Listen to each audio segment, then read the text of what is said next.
Today's book is In Flanders Fields by Norman Jorgensen and Brian Harrison Lever. Early on Christmas morning, the guns stop firing.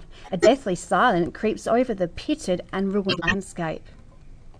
For many soldiers, the sound of exploding shells and the chatter of machine guns continues in their heads, their minds damaged by the weeks of deafening noise. Men step down from the raised firing boards into the slush of the trench and drink strong, scalding tea. Their tin cups shake uncontrollably in the cold morning air. Mail has been delivered and is handed out. Sadly, many letters and parcels have to be returned to the mail sack. I wonder what that means. But one young soldier remains peering through a periscope. This is a periscope. It's got a mirror in it. He can see over the sacks of sand there. Over the top of the trench, way out in no man's land, he sees a small red shape moving on the barbed wire. Over here, have a look at the colours. There's the red shape. Look at the depressing dark colours on this page and compare them to the robin. A brightly coloured robin is trapped. One is flapping helplessly. The bird is unable to free itself from the tangle of deadly barbs. Reluctantly, the young soldier turns away. He walks down the trench to get his mail and warm himself by the small fire. From home, they have sent him a Christmas card and a white silk scarf. A letter brings news of his family, school friends and neighbours in a world that seems years away. Eventually, the young soldier leaves the warmth of the fire and returns to his place on the firing line. The robin is still trapped. He imagines he can screech in pain and fear. Taking the silk scarf from his Christmas wrapping, he ties it to the bayonet, that's the bayonet there, on the top end of his rifle. Slowly, he raises it as a white flag of truce above the top of the trench. So he's going to put the white flag on the top of his rifle to show that he's not meaning any harm, because white means peace. No shots ring out. He lifts his helmet up. Still, no shots. Slowly and carefully, he crawls up the ladder until his head and shoulders are showing. Cautiously, which means carefully, step by step, he begins to walk out into no man's land. So no man's land is the area that they're fighting over.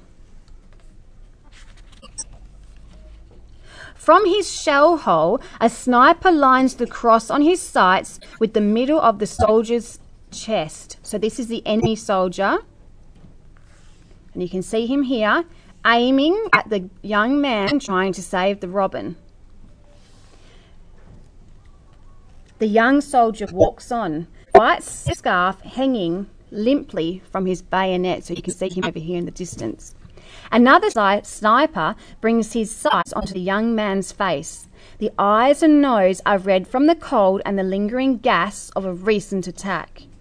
A machine gun pulls back the bolt on the side of his gun, but still the young soldier walks slowly forward, his boots crunching in the ice-black mud of the frozen battlefield. On this page here, you can see he's freeing the little robin. Finally, he reaches the wire. He puts down his rifle and gently frees the bird. Raising the bird above his head, he lets it go. It flies towards the enemy lines, but crashes to the ground after a few meters, its wings beating feebly. Oh no, what's going to happen to this poor little robin? Oh. The soldier walks forward and gently picks up the bird. He stands holding it tenderly in both hands, warming it against the chill. He's such a nice man. So here he is here. Look how close he is to the enemy lines.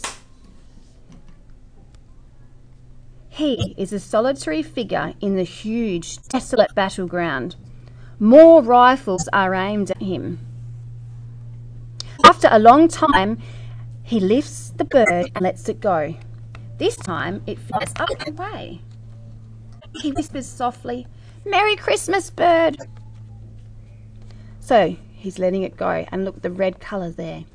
The rest of the book's very dark. Now, this sniper is on enemy lines, and he whispers to himself, "Merry Christmas," in his language.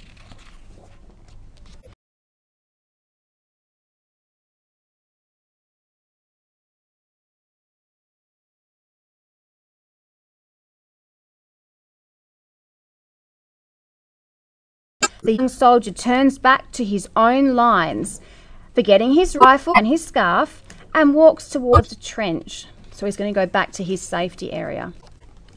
And as he walks away from the trenches, behind him, he can hear hoarse, lonely voices beginning to sing.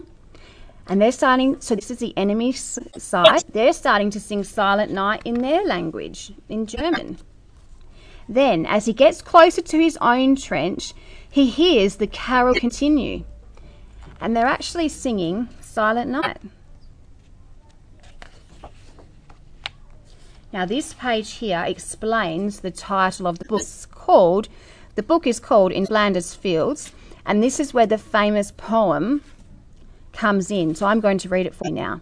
In Flanders fields the poppies blow between the crosses row on row that mark our place, and in the sky the lark still bravely singing, fly, scarce heard amidst the guns below. And that's the end of the story.